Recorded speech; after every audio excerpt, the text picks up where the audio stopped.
And right now I want to turn to our after hours line. Oh, before I do that, I want to tell you a little bit about this call.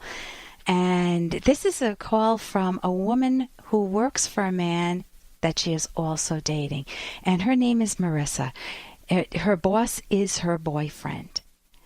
They're one and the same. And that sets up a really strange situation. So see if you can hear what tone Marissa communicates.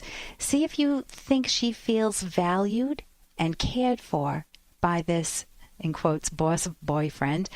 Do you feel like he motivates her in a good way? Or do you feel like he motivates her by belittling her? Do you feel this is a relationship in which she can just spread her wings and fly? Or do you think this guy sounds like a critical parent? Listen for yourself, and we'll talk about it afterwards. Hi, my name is Marisa, and I'm calling to find out what it is. Well, my boyfriend seems to think that I don't listen to him or what he requests. And, I have worked other jobs before, but my question is, could I have a listening problem or a comprehension problem? My communication with him is not that great, according to him, but he's the only person I've ever had this problem with. Of course, I work for him as well, and he comes down hard. He's trying to teach me some stuff, but, he just comes down hard on me sometimes.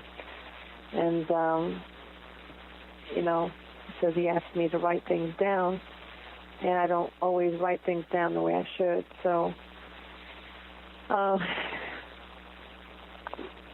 mainly just wondering if it could be possible that I just have a comprehension problem, or, is it me? Okay, I think there are skills that you can definitely learn, like writing things down, putting them on Post-its, getting a dictaphone, prioritizing. That will help you through life. But I think you have a much worse problem with this guy who's your boyfriend and boss. I think that you do have a communication problem, and that's that you need to stand up for yourself. You need to say, this isn't working. I feel like you're coming down hard on me. That paralyzes my thinking. I draw a blank.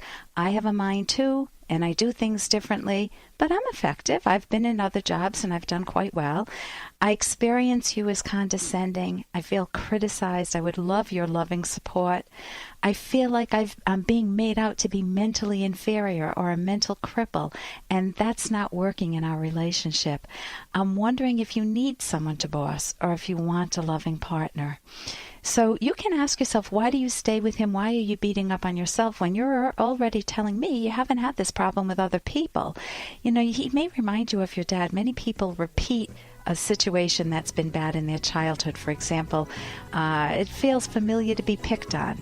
And so you stay with a person because they're picking on you, and even though it feels familiar, it's not healthy for you. We will continue with this, and coming up, we also have the 9-year-old who makes riding in a car hell for her parents. Here's an excerpt from The Selfish Path to Romance by Dr. Ellen Kenner. The former slim prom queen who is now obese shocks us because it reflects her lack of pride in her appearance. Serious psychological issues may underlie such a lack of self-care. For example, a sexually abused woman may label herself as damaged goods and then keep on the extra pounds to avoid looking sexually attractive. Sometimes individuals are just too depressed or busy to make an effort to look better. It's too much work to wear clean clothes or put on makeup, or ignoring one's looks may follow a failed romance. After being hurt, some just give up. Some feel they would be caving into cultural pressure if they improved their looks. Others feel too meek and humble to make the most of their looks, fearing they'll be seen as vain. They fail to understand that looking nice is not the same as being obsessed with looks.